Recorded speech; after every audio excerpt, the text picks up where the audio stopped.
life essence of a snake goo demon. Hunter, you're up next. Oh, god damn it.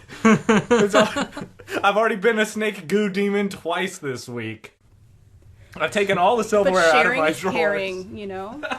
Look, Hunter, you just can't argue with the flawless popcorn you get the snake goo method of passing along that we use to determine who is the next snake goo demon.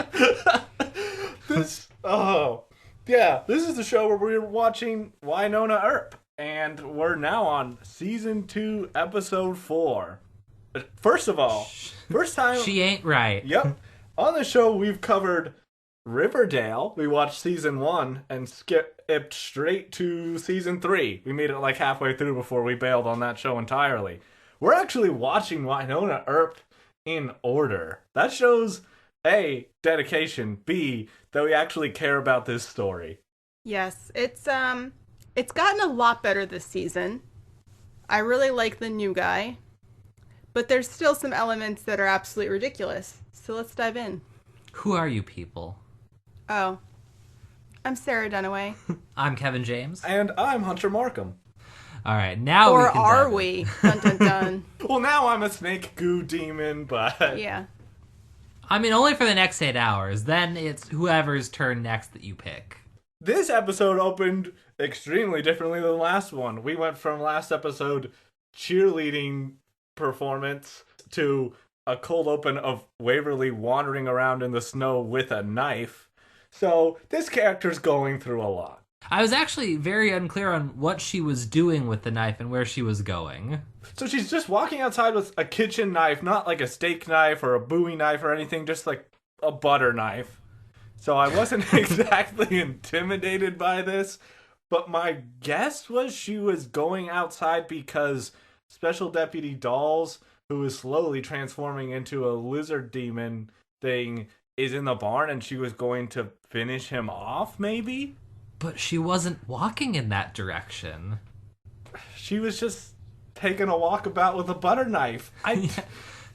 Like when we cut back from the end of that scene to her like going back to the house, the camera then like pans over to the right towards the direction she's kind of walking, and we can see that's where the barn is. She had been walking away from it. Look, sometimes you have to take your utensils out for a nice little walk. Give them some fresh air.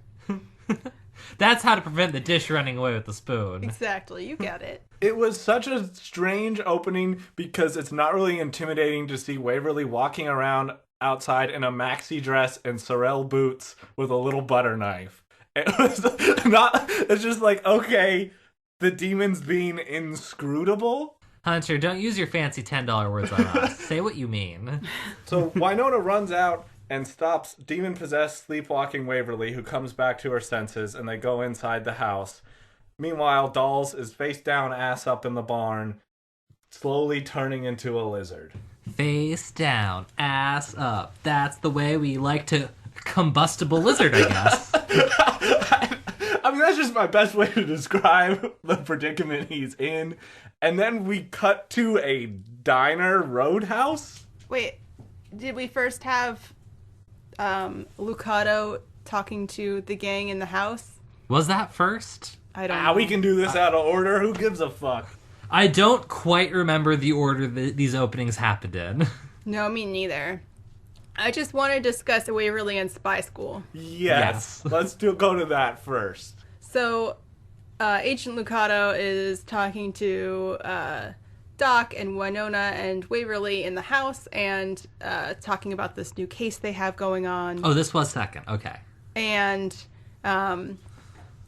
Waverly wants to be a part of it, and she says to give herself credibility that she's been looking at spy schools. Which, as we know, looking into a school basically means you've graduated already, and also those don't exist, which they point out to her.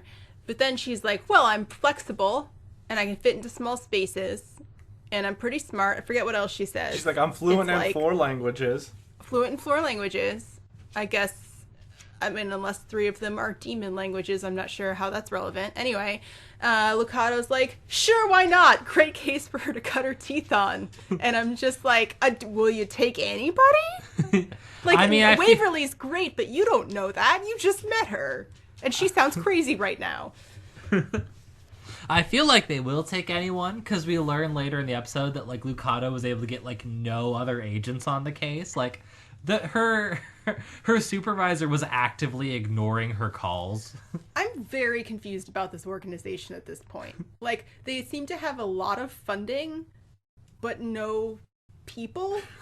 And their budget is way out of whack. They need more employees, clearly. They need more training. I don't understand what's going on here. They need to start their own spy school, because it does seem like something, you should have some sort of training for the people that you have on a blood oath contract to stomp out the demons in Canada. Maybe. Yeah, their plan with the first episode of this season was they had this enormous, like, Godzilla demon in this cage with one, computer tech dude in the room with the demon. Like, that's a terrible plan. But a standard internship arrangement. It really is. Jeremy was just in there teaching the monsters how to play Minecraft. To distract them from breaking out. That was their whole plan. So if you get enough diamonds, then you can make the diamond sword. But the thing that was weird, you mentioned it before, where Waverly's like, I want to go on the mission. And Lucado says, this is a good case for her to cut her teeth on. Literally, her next line is, this is a big deal, Wynonna. So, like, the good way for Waverly to cut her teeth is to go into a super dangerous mission that's of utmost importance with no backup? All right. Also, are there minor demon missions? Like, are there, like, oh, this is, like, a really tiny demon, and, like, this will be dealt with in an hour tops. He's 2 inches tall. All he does is eat coffee grounds, so you just kind of, like, scoop him up in a Tupperware and, banish him from there. You can't even really shoot him with the gun because he's too small. It's complicated. It's like that episode of Buffy where they face the fear demon. Yes! And learn at the end of the episode that the fear demon was 2 inches tall, and Giles has that great annoyed line, read the inscription underneath this drawing in the book. What does it say? Actual size. It wouldn't be a gritty reboot episode if I didn't learn something about Buffy. My goal is that by the end of this podcast, you will have heard every line of Buffy dialogue without ever seeing the show. My new thing is going to be, I'm going to go online and take those quizzes. They're like, how much of a real Buffy fan are you? And start posting my scores. Really, this whole podcast is just killing time until the Buffy the Vampire Slayer reboot is finally made once COVID is gone, so we can watch that. Oh, God willing. Honestly, season 1 of Buffy would be a pretty good one to watch because it's wildly uneven. Ooh. And there's a lot to poke fun at. If there's anything we love in our TV shows on this podcast, it's that they be wildly uneven. Correct. Much like, say, a former Black Badge Division agent who maybe loses a hand at a diner. Yeah, this was such a strange scene because dude walks into a diner that is bustling with... I rewound the scene. Like 9... Yes, there's dozens of people there. There's dozens of people. He goes to the bathroom, which is just like in a little... Like, you go through the room where they have pool tables, and the bathroom, I guess, is in the corner there. But it's literally through an open archway. You can see the dining tables in the main space. He proceeds to have a fight with 2 demons where he's like smacking people with pool cues, and then they're pinning him down on the table to saw off his hand. And no one reacts or calls the police? It was confusing. And when they come back out, it seems like the diner is now abandoned except for the employee who was there, who apparently had no reaction except to just stand stiffly and be like, oh, that sure doesn't sound good. Hostile customers yet again. But is that what you do when, I'm at the local Bennigan's, someone's getting knifed in the fucking toilet again, I guess I'll just skip out on my check? You know what? When you put it like that way, it does sound like a local Bennigan's. I'm sorry for doubting you, Hunter. I mean, I guess it's as good a time as any to get a free meal, but you would think someone would say, hey, we should dial emergency services. I saw a guy walk in there with a briefcase handcuffed to his arm. You absolutely know anytime you're on a job and you get a briefcase handcuffed to your arm, you're getting your hand chopped off. Yes. Put it on the one I don't use as much. Yes. demons have stolen this briefcase, which is apparently a big deal, although we have no clue what's in it. And this is the case that Waverly's going to cut her teeth on. Yep. And so that brings us to, apparently, the people who stole the briefcase, in addition to being demons of some sort, are mobsters. And they have the Ba-Ding Ba-Ding nightclub. What a name. Refresh my memory, what was the name of the stupid speakeasy in Riverdale? Like Le Bon Nuit or something? Yes, that is it. How are we on our second show where there is a nightclub where someone has to perform a singing routine at? Ugh, it's awful. Why would there be mob activity in this tiny ass town in Alberta in the middle of nowhere? That makes absolutely no sense. Like, what is their business front? Like, what is the plan here? What are they running? Like, I don't understand any of this. Purgatory, population like 43, and 17 of them are mobsters, apparently. Yeah, what do they do? Is it just like, oh, we run the real meth business around here? Do they shake down people for lower lumber prices? Like, what is going on? Now see here, you can't muscle in on our beaver pelt business. We're the ones who run the Zambonis around here. If you want a clean ice rink, you come talk to me. It's a shame to see something happen to this one. I'd like to thank all of our Canadian listeners for putting up with our spot-on Albertan accents. I was trying to do, like, how do I make them mobsters that are Italian, but they're also from Canada on the fly? He's sleeping with the fishes, eh? Oh my god. Yeah, and so Waverly goes in and is immediately mistaken for quote-unquote entertainment. Which, I think we all know where this is going. A young, attractive lady in a mobster nightclub. She's a singer. Yeah, tasteful singing. That's the first thing I've thought of. Mobsters and criminals in their spare time just want to go to a nice show where they sit down with some sparkling water and enjoy some soulful crooning. Yeah, the singers just put on their G-sings. They give lap sings to the patrons, you know. Yeah, that's exactly what I figured. That is not what I thought was going to happen at all whenever she shows up and she's supposed to be undercover. Like, oh, you're entertainment. I was like, this is going one of one ways. Yes. Yeah. I was like, wow, after the cheerleading routine, it's bold for them to contrive a reason to get Waverly in an even skimpier outfit, but I guess we'll see where this is obviously going. But nope, she's a lounge singer, which... Well, I wanted to look into this because I wanted to know how Waverly seems so prepared for this, and it turns out there was a scene that sadly had to be cut for time, which delves into this just a little bit more. Oh, all right. I mean, I guess they had some alternate versions of what they had going on here. Hey, you. What are you doing here? Oh, I'm Waverly, and I'm here to, Oh, you're the entertainment. Yeah, that's right. I'm the entertainment. Time for me to get up there and sing. Actually, this is a mob club. They're not really looking for singing from you. And I'll make it an empowering feminist song. I've had the DJ queue up In Love with a Stripper for your entrance, but we can change that to Hot in Here if you're one of those classy types. And it's a good thing I've been rehearsing a song for weeks, and that by complete coincidence, you have the band I've been rehearsing with right here. Waverly, look at me. Look at me. There is no band out there. Your wardrobe is laid out in the dressing room. It's made out of double-sided tape and dental floss. I've really been channeling a Karen Carpenter stage presence, but of course, vocally, I'm more of a Colby Kaye. Are you even listening to me? Of course, you said you're in love with how classy I am, and then there's dental floss in the dressing room. Do you have a disease where you hear only every other word I say? Thank goodness for the floss. I'd be mortified if I took the stage with something in my teeth. It'd be like those nightmares where I show up to school naked. I should stop this. But I kind of want to see where this train wreck goes. Get up there and sing your heart out, kid. It's wild they didn't keep that in. It just adds so much character here, and it really just shows us how badly I think the demon is affecting Waverly's mental health.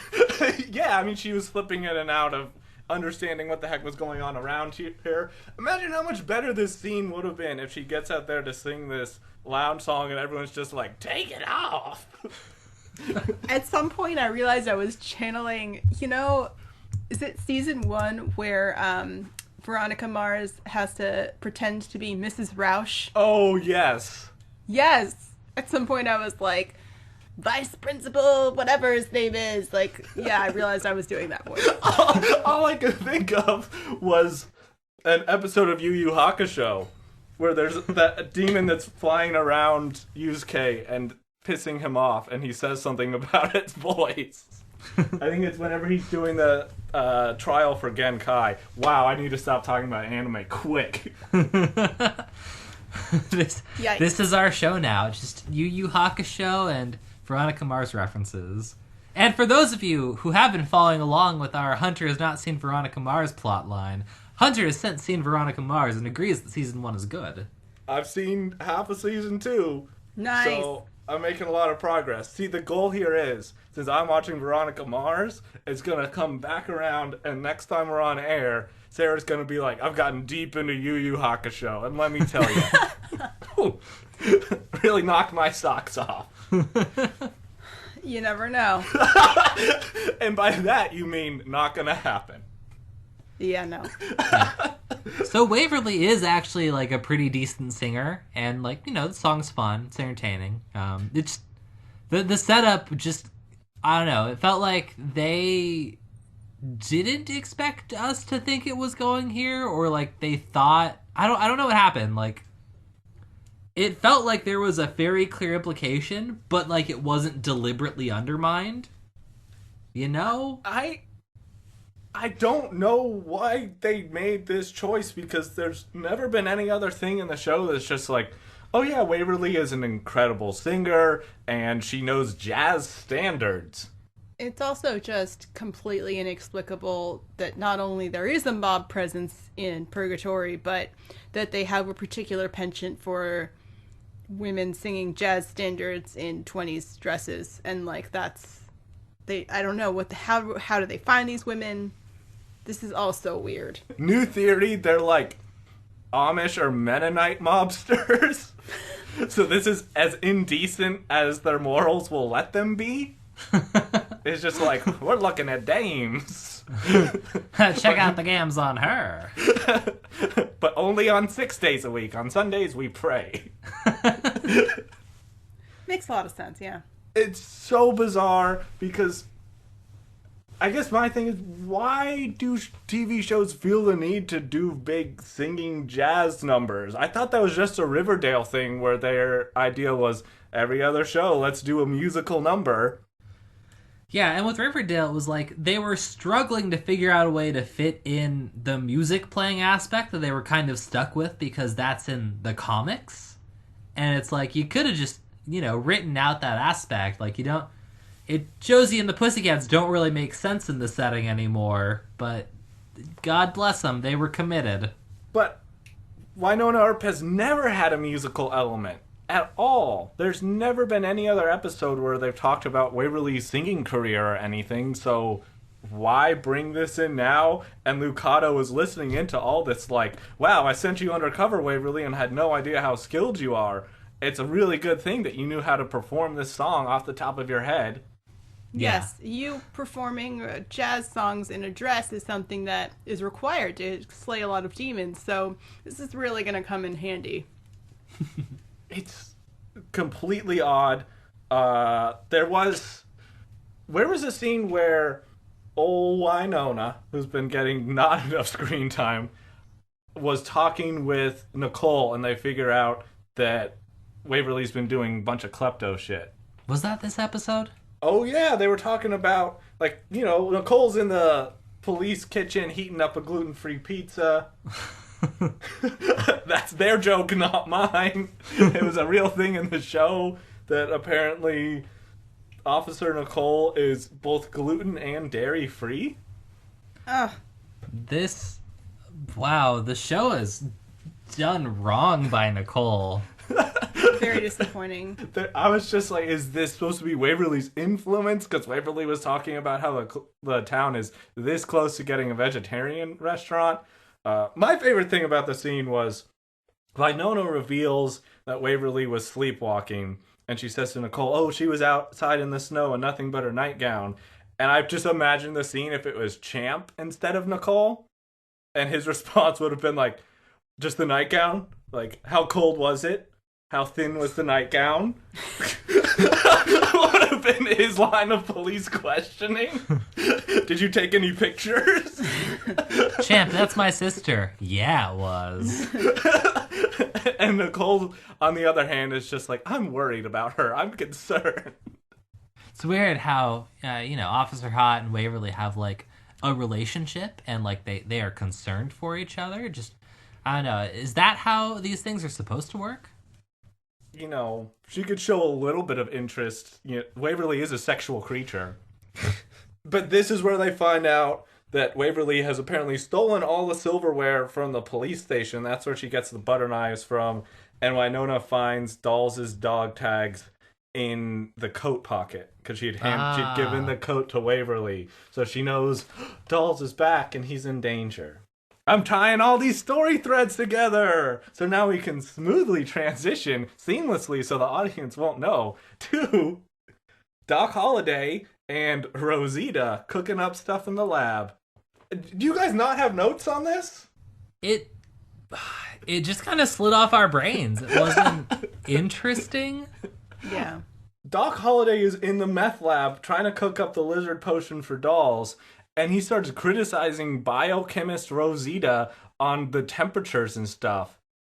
And again, this is the guy who's been in a well for pretty much the last century. This is the guy who thought anesthesia was a big fuss. So why is he just like, 212 degrees Fahrenheit, that's far too hot? It makes no sense because the show has him go from, oh yeah, he rightfully knows nothing about this day and age. He doesn't know what hockey is or what Forbes is, to he understands molecular physics. It's really weird. And Rosita's just in there like, we're working with demon blood, and seems very unfazed by it for a person who was just recruited a week ago. How much of a main character is Rosita supposed to be? Because I keep forgetting she exists between episodes. But she had like some moment where she was down there with Doc after he burns his hand whenever there's some like steam escaping from something where they're like really close, and it seems like, when they gonna kiss?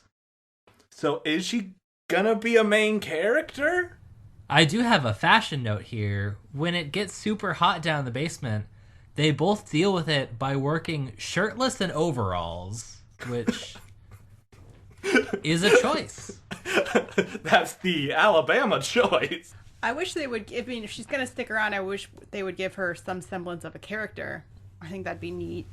Her character is, in this episode, she says one word in Spanish. Yep, her character seems to be, she knows about chemistry, she's nice to look at, she knows a word of Spanish. See. It's not much. They haven't given her much. They haven't really delved into her backstory. No, and I mean, I don't need backstory. Like, I don't know Jeremy's backstory, but he's totally already a character. Yes. This lady went from, we had never seen her, to, oh, she got blackmailed into doing Doc's dirty work, and she's also really, really unfazed by the knowledge that there are demons that are real. Yeah. Yep. That's it. I don't know about you, but if I suddenly got news that demons were a real thing that existed in the world, and specifically in my town by the dozen, I would not be like, I'm going to help this guy cook up a potion. I would just say, well, I'm moving. Yes. Goodbye forever. Yeah. So, Wynonna does find out about Dolls, and she sees him, right? Or am I mixing that up with the end? No, Okay. she sees him. She goes to the cabin, and he's lizard eyes, and he picks her up and throws her down on the bed and starts choking her, and I just said, well, that's a good start. Wynonna's probably into that. She probably is, to be honest. I expected her to make some joke about that after she broke free. Totally. Me too. She did not. Then Waverly and Wynonna go to get the briefcase? Is that what they're doing? No, Waverly's already there. Wynonna's about to rescue her after the dolls thing. Yeah, she collects dolls from the barn. He's going all lizardy and barely can control himself. She knocks him out by clubbing him with the butt end of her gun. And she takes him to Doc so that they can inject him with the things. So they can put him in a cute little sleeping bag. Yes. On the cot. That was really cute. I couldn't get over it. We're like, it's so fucking hot down there that Rosita and Doc are sweating buckets. They're wearing rubber aprons, no shirt, like boiling stuff to 212 degrees. First thing they do when they get dolls down there, let's put him in a sleeping bag that's rated for 20 below. He's a combustible lizard. I think he's warm enough. I'm not sure what the concern is. Oh, we do get a very cute scene that was reminiscent of some things that you were saying, Sarah. Because when Wynonna is tucking him into his adorable little sleeping bag, she says, "It's okay if you turn into a lizard or a salamander. I'll get you a terrarium and a heat lamp." Yeah. It's sweet. Which I kind of wanted to happen. So we have this going on where they're trying to figure out what the hell is how to save Dolls' life and concoct the potion. Meanwhile, Waverly's doing a single 2-minute song and then steps off the stage. Has she been to anywhere where people perform music? It's not usually just one song and the performance is done. She's a one-hit wonder. That's the only one I knew. But yeah, always leave him wanting more, you know? And so, like, basically as soon as she steps off the stage, the villain of this episode, whose name is Jackson with an X. What? Oh, okay, yeah, that literally, like, those, after the what? Those silent seconds for me being like, where does it go, like, at the end? It took me a while to realize it's in the middle. Yes. So the buyer shows up to get the briefcase, offers Jackson, again, with an X. This is, by the way, like a 45-year-old man. Yes. Just to give you a visual on Jackson with an X. Offers him 4 times what the briefcase is worth, so Jackson kills him, which didn't totally follow that. Yeah, it's like if I put a Craigslist ad for my couch and I say $50, come pick it up, and someone drives by and says, "I'll give you $200 for it." I wouldn't shoot him. I'd say, "Sweet." Yeah. This is Like, why great. was he even looking for a buyer if he didn't want to sell it for more than it was worth? Because it doesn't make sense a couple minutes later when he's got, spoiler alert, Wynonna and Waverly captured, he's like, "I take things from the rich and I sell them to the highest bidder." Or I guess sometimes you kill the highest bidder and your business performs poorly that quarter. You know how whenever you're, like, ordering fast food, sometimes Burger King will just shoot you in the face if your order exceeds a certain limit? I was also distracted, and I want to talk about this. The real mad dog of this episode. The female demon, who, I don't know what she's called in the credits. Maybe there's an X in there somewhere. They only refer to her as Cujo in the show. Yes. But she's got some ripped-ass arms. Like, I noticed that for sure. I was girls impressed. got biceps. That's hard to achieve as a woman, and more power to her. Good work. She's got a low body fat percentage. She's ripped as hell. I just wanted to throw that out there. Like, I was admiring that. In the time it took us to mention this, we've just gotten 300,000 emails from gamers telling us that that's an unrealistic portrayal of a female body. God. And Women can be ripped, too. This is a joking reference to The Last of Us 2, which features a ripped woman as one of the central characters, and gamers weren't happy. What? Why not? Have they not seen women before? Well, yes, but also, They thought it was unrealistic, I guess. I mean, the real reason is basically they just didn't like her, and they didn't like seeing Well, a muscly it's woman. a woman that they didn't want to have sex with, and so why does she exist? I think was the sentiment. I think she's hot. I don't have a problem. Mm-hmm. I like Abby.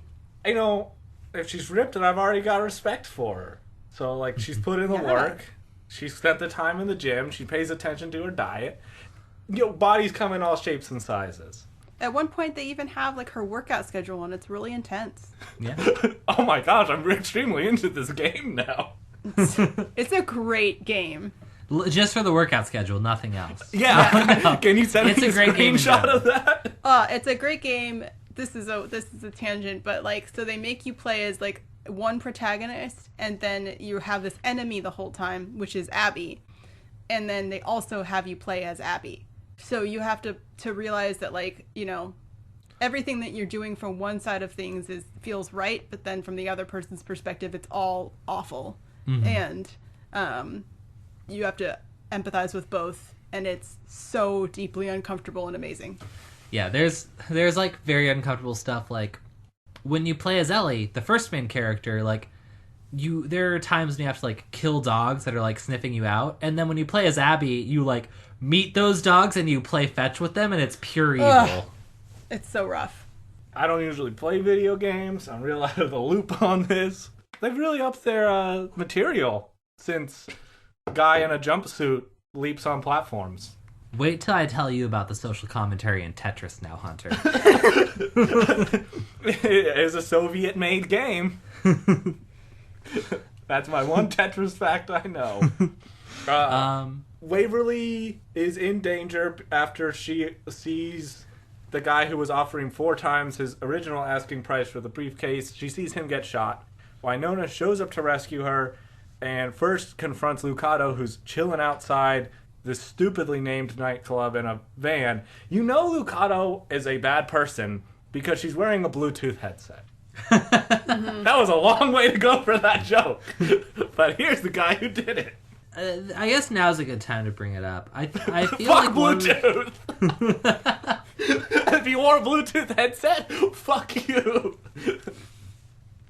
I feel like now's a good time to bring this up. Like, I don't really know what the stakes of this episode are or were, because... No, me neither. Like, why is this briefcase that important?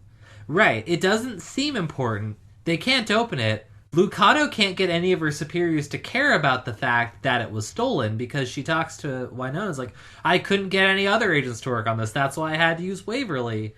And then when Waverly and Wynonna open at the end of this episode, it's a commemorative dinner plate. Maybe there's other properties to it, but it's like, this is such a lot of effort for something that seems so inconsequential, both leading up to the reveal and in the reveal itself. Black Badge Division, or as they call it, BBD, is an organization of cognitive dissonance, because one of their agents, who was going through the Ghost River Triangle with this briefcase handcuffed to him, was killed and dismembered so that the briefcase could be stolen.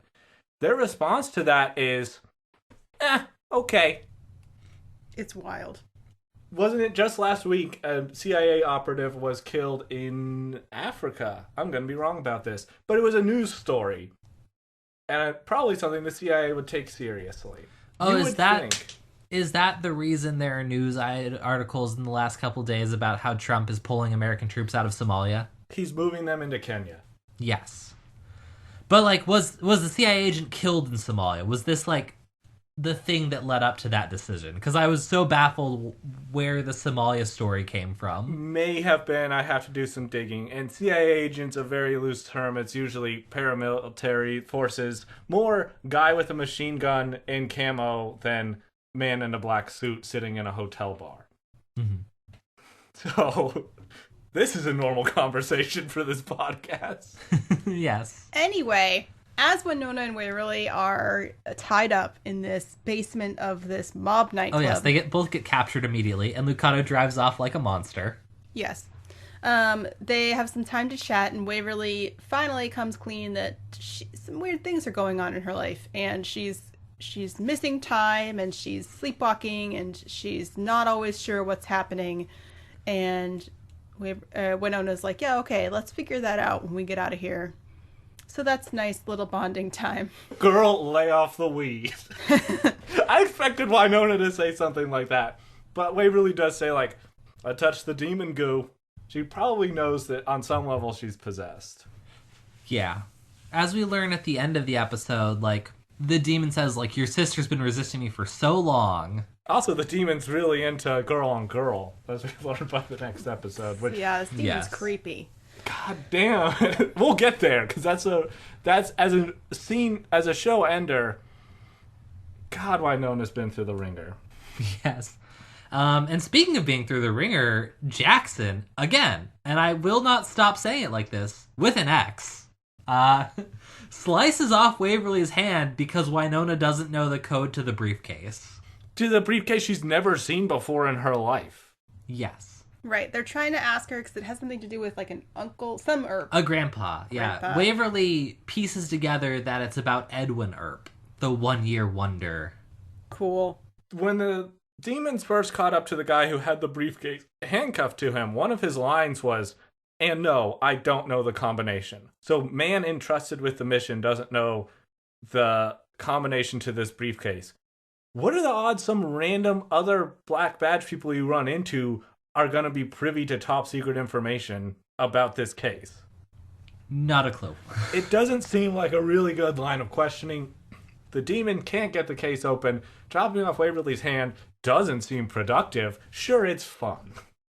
I just don't know why she wasn't like throwing out like, okay, I can't remember exactly what day his birthday was, but let's try first, June 1st, 18, whatever. And then like, oh, that didn't work. Oh, let me try another one. Like, why wasn't she, trying to distract him? Mm-hmm. He said he doesn't know the code, so it's not like he can like be like, no, you're wrong. If you have that briefcase, it's just a matter of time of getting one of your grunts to go through the 10,000 or whatever, 99,000 permutations of from 0000 all the way up to 5 nines in a row. Sooner or later, you will get that combination. Yeah. So it doesn't even seem worthwhile to chop off someone's hand on the off chance they know it versus, okay, yeah, like in 24 hours, we'll have the intern open this up. Well, I mean, trying every combination would take years with a 6-digit combo, but It's 5 digits. Still. Yeah. So that would be a year. That's plenty of time. Still. I'm teasing. You can do it in a few hours with a 4-digit, like, regular briefcase one. Not that I've totally done that before. Well, but also, apparently all you had to do was Google Edwin Earp facts. Yes. And get it. So... 6/14/43, huh? Let's try that. Right. I don't know. Waverly doesn't know it. They chop off her left hand. What do you need a left hand for anyway? I thought, sweet, they're going to have Waverly as a one-handed character for the rest of this show. Me too. I was kind of down with that. You guys had more faith in the show than I did. As soon as the hand was cut off, like, all of the tension disappeared from the episode because I knew, like, by contrived reasons it would be fine. I thought we were going to have like a Jamie Lannister situation, and I was here for it. Okay, but this comes to my biggest gripe of this episode. So, Waverly then later shows her hand is completely fine. Wow, Wynonna, you must have just misseen whatever it was, and you just were wrong. Why doesn't Wynonna, who is clearly suspicious, go down to the basement and see whether or not there's a hand there? Yes. Just like, is there a severed hand in this basement? There is. Okay, something really freaky's going on. Like, that should be step one. Nah, instead, let's just wait for the demon to confess. Really took a lot out of me regrowing a hand. Yeah, like, clearly that hand was still in that basement. Now there's just a severed hand in the basement. Why wouldn't Wynonna check? Again, and I can't stress this enough, the demon has given Waverly super strength, now can regenerate hands. The upside of this demon possession just keeps stacking up. I want to be possessed now. Sure, you sleepwalk a little bit, you lose some time here and there, but you're also literally a superhuman. I mean, it's pretty sweet, yeah. It would have been cool if this had turned into like a Jamie Lannister situation. I kind of feel like I have a grasp on where the show wants to be in terms of its tone, and I knew handless Waverly was well outside of that. So it was just like, oh, somehow this is going to be fixed, and it won't mean anything. We also had another case of what does and does not Doc Holliday know, because after understanding advanced chemistry, he's like, wait, you can reattach a hand? They need to dial in Doc's period knowledge. There needs to be some sort of... Because we watched earlier in the season that he was struggling with an iPhone. His iPhone's all kinds of fucked up because while they were tied up, Waverly and Wynonna got a phone out and were able to call him. Whenever his phone was going off inside the lab, it was just doing like a single text buzz and not like a repeated buzz like you're getting an incoming call. Yeah, true. He has screwed up his iPhone in new ways that no one else can replicate. But yes, the call he does eventually get the call, and so he's the one who comes to save them and just takes out all of the mobsters on his own, single-handedly.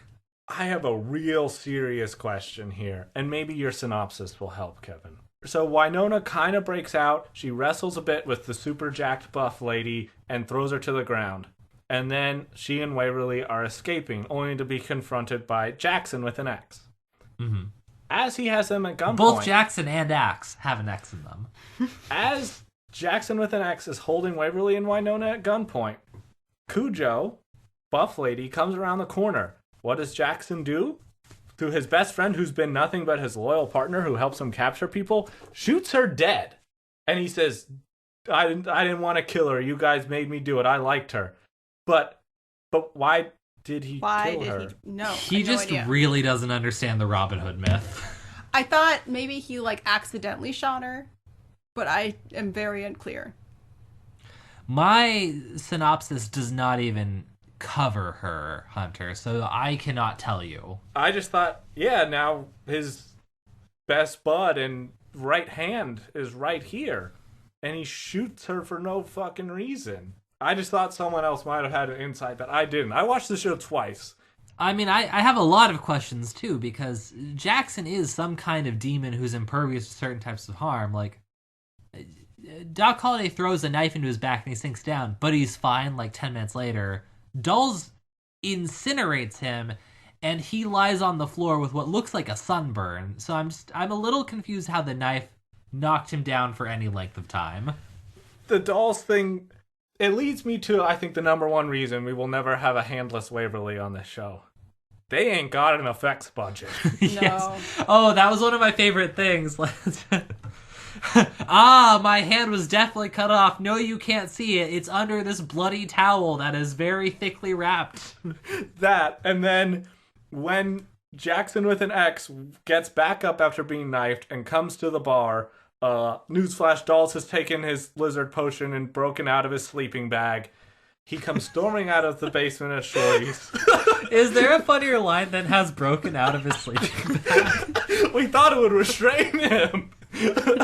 But he busts out and breathes fire. He learned there was a zipper on the inside, too. Well, we actually zipped 2 sleeping bags together to make it roomier for him, and just in case anyone wanted to get in and get cozy. But he busts out of the basement, breathes fire on Jackson with an X, and all they did for special effects in the show is just put like a flame overlay over a guy who is 100% unharmed, bringing up his hands and going, ah, no. So you can see the guy is 100% fine. He's not catching fire or anything. He just kind of drops to the floor. And then later we cut to like the poor makeup job they did of him having, that's kind of bad burns. I'm sticking with sunburns. Like, oh, but it's an aloe on that. It'll be fine. Kind of burns. Even his suit is unsinged. But we finally got to the combustible part of Dulles' combustible lizard man because he literally breathed fire. And then he needs a glass of water after, which I kind of liked that as a joke. I like this new version of Dulles because he seems way more like goofy, where he's just like, oh, like my throat's really dry, and then he like hugs Wynonna and is kind of smiling, so he's not acting like this sourpuss all the time. And I really just hope this is how they intend to take this character from now on. I liked that too, and he had some nice moments with Doc as well. Yeah, shipping it. Totally. Absolutely. Because instead of getting Dulles a water, Doc has already cracked open an ice cold beer for him, is like, here you go, man, and gives him bedroom eyes. Dude, he hands him whiskey. And if your throat's raw, I mean, I just don't want to drink whiskey when my throat's burnt. That sounds so fucking painful. I just handed it back to him like, do you know what water is? It existed in 1847. So now we get to like a weird side plot that's kind of ancillary to what's happening, but I guess we have to cover now, which is, hey, remember the Gardner family? Remember how Wynonna's old friend got like eaten by black widows in the previous episode? It turns out they're both there, having taken the place of Mercedes and Beth to like teach Tucker how to be an evil serial killer. Yeah, this was all creepy. Tucker, they tell Tucker he can have anything he wants. And just to recap, Tucker is the one who is taking upskirt photos of women without their knowledge. Mm-hmm. And he's a real perv. And so he says, I want a girl. And then the sisters both get closer to him in a way that I was like, ugh. Yeah. Yeah, I had that same fucking feeling. This show really treads the goddamn line with the incest. Yeah, the whole last 4 minutes of this episode were very incesty. So, did they just watch nothing but Game of Thrones? And the only things they got from it were, oh, there's fire breathing because of the dragons, and there's also incest because it's fucked up Game of Thrones. And chopped off hands. Yeah, they got... Yeah, and chopped off hands. Let's do those three things in our TV show. That's why people liked that series, yeah. But mostly the incest. Because, yes, right after this, Waverly is like, I'm done being a demon in Waverly. I'm going to be a demon in you, Wynonna. And just, like, kisses her to transfer the demon. And then afterward, Wynonna is now the demon. And the demon is like, oh, this body is so much better. And then she sees Waverly on the floor and is like, what am I going to do with you? And then caresses her suggestively. It's a lot. Seconds after they've mouth kissed. Yep. Which, what the fuck, guys? Show, stop doing this. Stop making this stuff weird. Yeah, I just want, like, a family-friendly demon possession show. Come on. Well, like, it's already creepy enough, I feel like. Like, I don't need more. Like, the Tucker stuff, like, you see his sister's maimed, faceless bodies, like, writhing in agony in his closet. It's like, that's a solid, creepy image to end on. Instead, they have it. He's like, I want a girl. And the two sisters step up close to him. But backing way the hell up. These demons that have possessed his sisters and stolen their faces. Their thing is, Tucker, this guy who is most akin to a broomstick. Yes. Of all other things on Earth. He's like 6 feet tall, 142 pounds, and they're like, oh, us undead face-stealing demons, we're here to nurture you to really be dark and evil. I just feel like this guy isn't really intimidating. He hasn't struck me as a criminal mastermind. He's just some little 20-year-old perv who takes upskirt photos of teenagers. Yeah, it's a terrible choice. I also, like, I don't want to be too harsh, but, like, Tucker's actor... Well, maybe I can just quote one of my choice cringe lines for you guys, trying my best to replicate Tucker's incredible delivery and see what you think. All you do is play games. I don't like your games. God, that was a really Spot weird on. scene. Tucker is this scrawny guy who just seems like he has not taken a walk in his entire life, much less like lifted a weight, never. So I'm not sure what kind of havoc this kid's going to be able to wreak.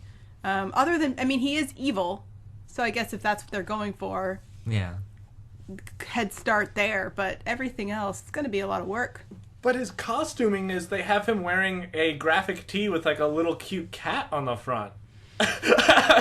They don't even have him like dressed like a school shooter or something. He just seems really awkward. Yeah. They're just like creepy internet nerd. You know, he's the type of guy who will say some mean comments about The Last of Us 2 because the women are too butch. And Oh that's yeah, about he's fully Gamergate. Absolutely. But that's about as far as him being evil goes. He doesn't seem like, to quote Jay-Z yet again, he would bust a grape in a fruit fight. No, and he's not bright either. Like, there's just... Right, when we meet him, he is taking upskirt photos of teenagers directly in front of, like, the 2 police officers in town and in front of the entire public. Like, this seems like, I finally learned how to be evil. And then he's gonna, like, fail to rob a grocery store because he couldn't remember which way to hold the gun. And I mean, this episode, he has a whole conversation with his newly possessed sister, Mercedes, where she just says weird stuff of, like, you should try bacon, it's great. And he doesn't seem to start putting the pieces together, even though, meanwhile, his other sister, Beth, is screaming from the basement as her face is torn from her body. He's not exactly lighting it up on the brain charts. Maybe we'll just put our faith in the hands of the people who, for this episode, said, you know what? Waverly's a great singer. Let's give her a jazz number. Yeah, it was an interesting episode. I do like the creepier element. The, like, longer term plot is starting to come in. But, like, I could have it scaled down the incest, and I think they still don't really understand the motivations of any of their villains. No.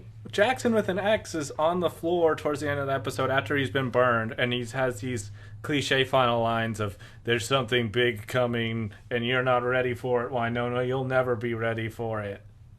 And then Wynonna says, please, I've gotten with big guys before. I mean, I wish. She just shoots him instead. I thought they could have done better dialogue there than just like, ooh, there's something coming. Whoopty shit. Like, it's maybe slightly better than the previous season when they had dying Jack the Ripper say, oh, Bobo's even worse than me. He's so bad. Yeah. He's a swan. He mates for life. Coming is like the most generic placeholder, like fantasy storyline prophecy, because you don't have to fill any of it. And obviously something bigger is coming because that's the way seasons and stories work. The worst thing happens at the end. Yeah. They're not exactly busting new ground. They're not breaking through the bedrock and finding untold stories here. There were some good lines in this episode. There were a couple times where Kevin and I laughed out loud. Mainly Jeremy. I thought we skipped over his plot, but him trying to endear himself to Rosita was pretty cute. It was cute. I loved learning that Dolls taught him how to do a chin-up. Yes, a single chin-up. I was just picturing that because he's the one who knows the truth about my mom, and he got me to do a chin-up, and I just imagined those things being connected, and it was Dolls just like, you want to die like a pussy like your mother? Do a fucking chin-up. Hunter, you're our health and fitness expert. Chin-up versus pull-up, which one is easier? Chin-up's easier. Yeah. If you're not doing a wide grip pull-up, then you didn't even do it, Jeremy. You didn't even fully activate your lats. How are you Hunter, ever going what to does get... Jay-Z have to say about lats? I don't think he has any specific lat lyrics, but, it's been a while since I listened to the Blueprint. I just like sometimes just throwing out weird things for you to solve for us. God, I'm like, now I'm going to spend the rest of my time trying to find raps where they talk about having great lats. Okay, this is where I'm going with this. So your friend said this was a bomb-ass show, Sarah. She said, it gets better. Mm-hmm. Is it one of those things where someone's like, oh, wait till season 3, it's just fucking perfect? I don't think she thinks the show is perfect. I think she says it gets progressively better. Right. And it is. Like, this is still miles above season 1. Yeah. Yes. She's also acknowledged that she's very swayed by, she just loves, like, a lesbian relationship in a show. So. They reeled her in. Okay, because I've had that before where people say, oh, like, the show gets really good in season 3.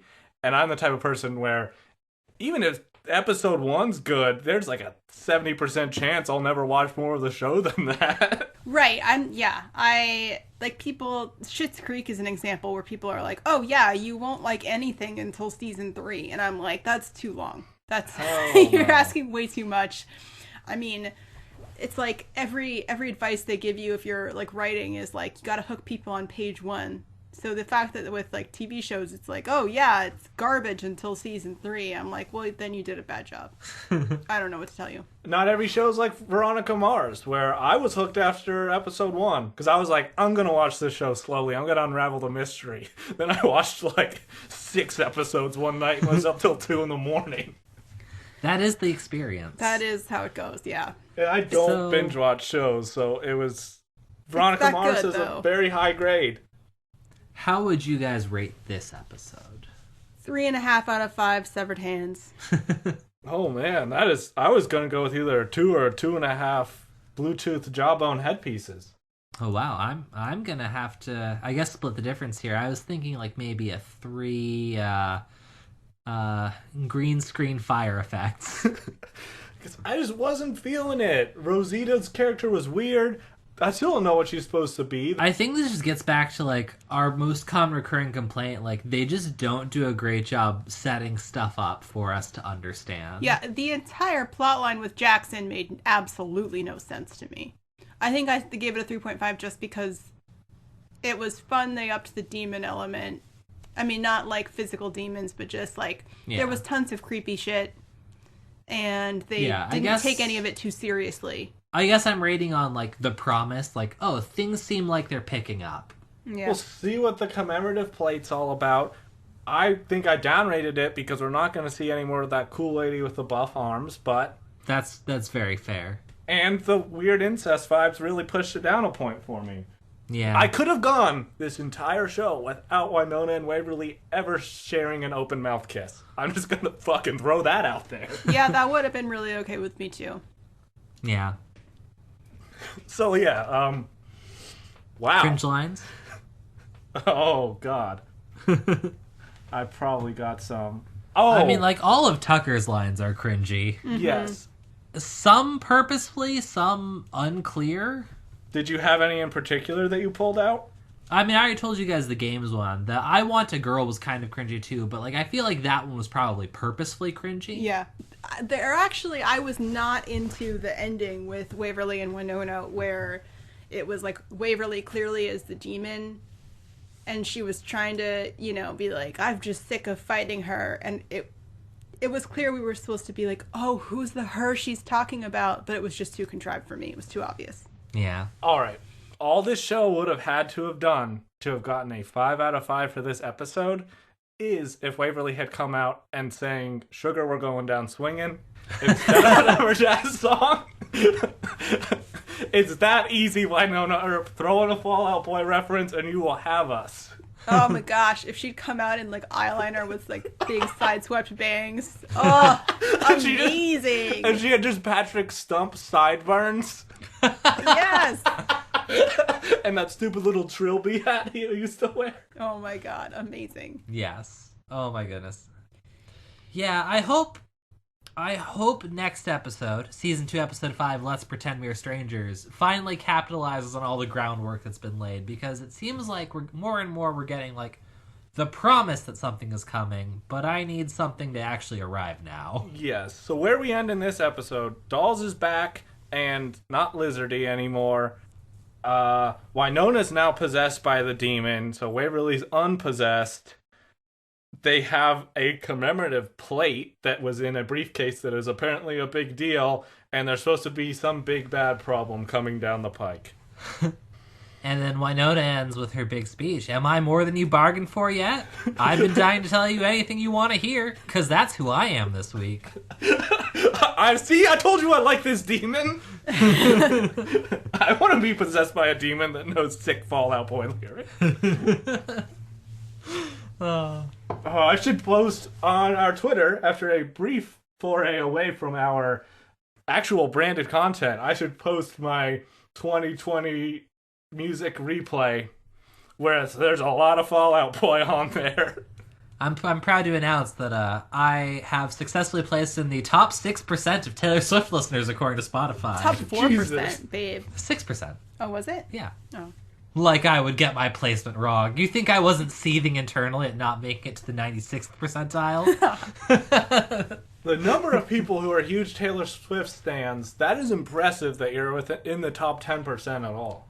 Right? I'm a little baffled because I didn't think I had listened to Spotify that much this year until I embarked on my crazy, I'll listen to a bunch of Rolling Stone albums this year and just see what happens. And that was like a month and a half ago, so... My Spotify is deeply skewed by the fact that I most often listen when running. So while like all of my top 5 bands made sense, my top song was Busta Rhymes' "Break Your Neck." I stand by it. Yes. Mine was colored by workouts because it was seriously for 3 months, like 3 or 4 workouts a week, was nothing but Fall Out Boy. And that really just, it overshadowed the rest of the year of music. I go through cycles of listening to a lot of Fall Out Boy when working out too, so I really hear that. Yeah, it makes it's a weird list for that reason. So I think that's it. We'll be back next week with season 2, episode 5, which Kevin already gave the title of. So I'm not even gonna try. In the meantime, check us out on Twitter at Gritty Reboot Pod, where I will be posting